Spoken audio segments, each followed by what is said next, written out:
আসসালামু আলাইকুম। থাইল্যান্ড থেকে আমি professor doctor Mohammad Khalid Hasan Milton. সর্বশেষ আপডেট আন্তর্জাতিক সংবাদে আপনাদের স্বাগত। প্রথমে জানিয়ে দিব বিশ্বের গুরুত্বপূর্ণ আপডেট আন্তর্জাতিক সংবাদ শিরোনাম, পরে বিস্তারিত। যুক্তরাষ্ট্রের প্রস্তাব অযৌক্তিক ও একপেশে বলছে ইরান। এদিকে দক্ষিণ লেবাননের ৯ গ্রাম খালি করার নির্দেশ ইসরায়েলের। আরও থাকছে ইরান যুদ্ধ পরিস্থিতির সর্বশেষ ৮ খবর।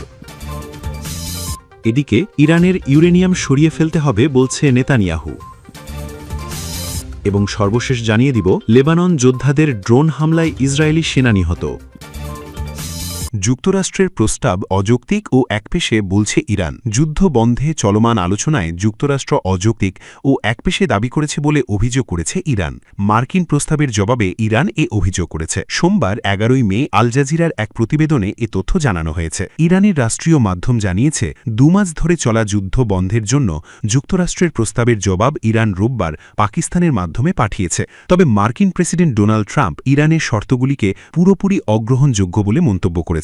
সোমবার এক সংবাদ সম্মেলনে ইরানের পররাষ্ট্র মন্ত্রণালয়ের মুখপাত্র ইসমাইল বাকেই বলেন, যুদ্ধ বন্ধ করা এবং হরমুজ প্রণালীতে চলাচল স্বাভাবিক করার জন্য ইরানের প্রস্তাব বৈধ ও উদার।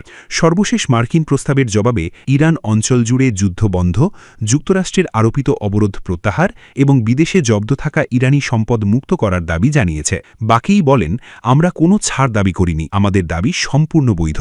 এগুলি হল যুদ্ধের অবসান, যুক্তরাষ্ট্রের অবরোধ ও জলদস্যুতামূলক আচরণ বন্ধ করা এবং মার্কিন চাপের কারণে বিদেশি ব্যাংকগুলিতে অন্যায়ভাবে জব্দ থাকা ইরানি সম্পদ মুক্ত করা। তিনি বলেন, হরমুজ প্রণালীতে নিরাপদ নৌ চলাচল নিশ্চিত করা এবং অঞ্চল ও লেবাননের সুরক্ষা প্রতিষ্ঠাও ইরানের দাবির মধ্যে রয়েছে। আঞ্চলিক সুরক্ষার জন্য এটি একটি দায়িত্বশীল ও উদার প্রস্তাব। এর আগে রোববার নিজের ট্রুথ সোশ্যাল প্ল্যাটফর্মে ট্রাম্প জানান তিনি তেহরানের প্রস্তাব প্রত্যাখ্যান করবেন, যদিও তিনি প্রস্তাবের বিস্তারিত প্রকাশ করেননি। তিনি লিখেছেন, আমি ইরানের তথাকথিত প্রতিনিধিদের জবাব পড়েছি, এটি আমার পছন্দ হয়নি, এ প্রস্তাব পুরোপুরি অগ্রহণযোগ্য। রোমের আমেরিকান ইউনিভার্সিটির বিশ্লেষক আন্দ্রেয়া দেসি বলেন, উভয় পক্ষই নিজেদের অবস্থানে অনড় রয়েছে। তিনি বলেন, সোমবারের খবর মোটেই ইতিবাচক নয়, কারণ আমরা দেখছি দুই পক্ষই নিজেদের কঠোর অবস্থানে আটকে রয়েছে। এই অচলাবস্থার সবচেয়ে বড় ক্ষতিগ্রস্ত হচ্ছে আন্তর্জাতিক অর্থনীতি এবং উপসাগরীয় অঞ্চল ও বৃহত্তর মধ্যপ্রাচ্যের সাধারণ মানুষ। এদিকে দক্ষিণ লেবাননের ৯ গ্রাম খালি করার নির্দেশ ইসরায়েলের। দক্ষিণ লেবাননের ৯টি গ্রামের বাসিন্দাদের অবিলম্বে এলাকা ছাড়ার নির্দেশ দিয়েছে ইসরায়েল। দেশটির সেনাবাহিনী জানিয়েছে, হিজবুল্লাহর অবস্থান লক্ষ্য করে সেখানে বিমান ও গোলাবর্ষণ অভিযান চালানো হবে। ইসরায়েলি সেনাবাহিনীর আরবি মুখপাত্র আভিখাই আদ্রাই জানান, যেসব এলাকায় সরিয়ে নেওয়ার নির্দেশ দেওয়া হয়েছে সেগুলোর মধ্যে রয়েছে আল রিহান, জারজোহু, কাফার রুম্মানে, আল নেমেরিয়ে, আরাব সালিম, জিমজিম, মাসগারা, কালায়া ও হারুফ। লেবাননের গণমাধ্যম জানিয়েছে, নাবাতিহে অঞ্চলের হমরের আল শাকিস, তুল ও শৌকিন এলাকায় অন্তত ৯টি হামলা চালানো হয়েছে। এছাড়া আবা এলাকাসহ বিভিন্ন স্থানে আরও বেশ কয়েকটি বিমান হামলার খবর পাওয়া গেছে। এতে বড় ধরনের ক্ষয়ক্ষতি হলেও তাৎক্ষণিকভাবে হতাহতের খবর পাওয়া যায়নি।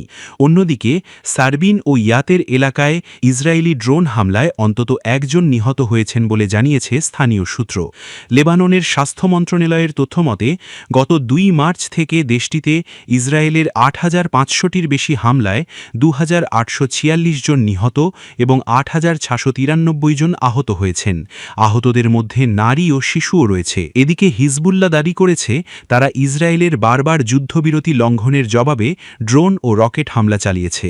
সংগঠনটি জানায়, আল তাইয়েবে এলাকায় ইসরায়েলি সেনাদের লক্ষ্য করে ড্রোন হামলা চালানো হয় এবং এতে সরাসরি আঘাত হানে। ইসরায়েলি সেনাবাহিনী জানিয়েছে, লেবানন সীমান্তবর্তী মানারা এলাকায় ড্রোন বিস্ফোরণে তাদের এক সেনা নিহত হয়েছে। গত ২ মার্চ থেকে এ পর্যন্ত নিহত ইসরায়েলি সেনার সংখ্যা বেড়ে দাঁড়িয়েছে ১৮ জনে। এদিকে ইরান যুদ্ধ পরিস্থিতির সর্বশেষ ৮ খবর। মধ্যপ্রাচ্যের চলমান যুদ্ধ পরিস্থিতিতে নতুন করে উত্তেজনা বেড়েছে। যুক্তরাষ্ট্র, ইরান, ইসরায়েল এবং ইউরোপীয় দেশগুলোর বিভিন্ন পদক্ষেপ ও পাল্টা হুঁশিয়ারিতে পরিস্থিতি আরও জটিল হয়ে উঠছে। সর্বশেষ ঘটনাগুলো তুলে ধরা হল। ইরানের জবাব প্রত্যাখ্যান করেন ট্রাম্প। মার্কিন প্রেসিডেন্ট ডোনাল্ড ট্রাম্প বলেছেন, যুদ্ধ বন্ধে যুক্তরাষ্ট্রের প্রস্তাবের জবাবে ইরান যে প্রতিক্রিয়া দিয়েছে তা সম্পূর্ণ অগ্রহণযোগ্য। তিনি জানান, ইরান ইরানের পাঠানো জবাব তার পছন্দ হয়নি। হরমুজ প্রণালীতে নিয়ে বৈঠকে যুক্তরাজ্য ও ফ্রান্স। হরমুজ প্রণালীতে বাণিজ্যিক জাহাজ চলাচল স্বাভাবিক রাখতে মঙ্গলবার বহুজাতিক প্রতিরক্ষা মন্ত্রী পর্যায়ের বৈঠক করবে যুক্তরাজ্য ও ফ্রান্স। এতে 40টিরও বেশি দেশের অংশ নেওয়ার কথা রয়েছে। শি জিনপিংয়ের উপর চাপ প্রয়োগ করতে পারেন ট্রাম্প। যুক্তরাষ্ট্রের এক শীর্ষ কর্মকর্তা জানিয়েছেন, আগামী সপ্তাহে বেজিং সফরে চীনের প্রেসিডেন্ট শি জিনপিংয়ের উপর ইরান ইস্যুতে চাপ প্রয়োগ করতে পারেন ট্রাম্প। পাকিস্তানের মাধ্যমে জবাব পাঠিয়েছে ইরান। যুক্তরাষ্ট্রের যুদ্ধবিরতি প্রস্তাবের জবাব পাকিস্তানের মাধ্যমে পাঠিয়েছে ইরান। প্রেসিডেন্ট মাসুদ পেজেশকিয়ান বলেছেন, আলোচনা মানেই আত্মসমর্পণ নয়। যুক্তরাজ্য ও ফ্রান্সকে হুঁশিয়ারি তেহরানের। হরমুজ প্রণালীতে যুদ্ধজাহাজ পাঠানো হলে তাৎক্ষণিক ও কঠোর জবাব দেওয়া হবে বলে যুক্তরাজ্য ও ফ্রান্সকে সতর্ক করেছে ইরান।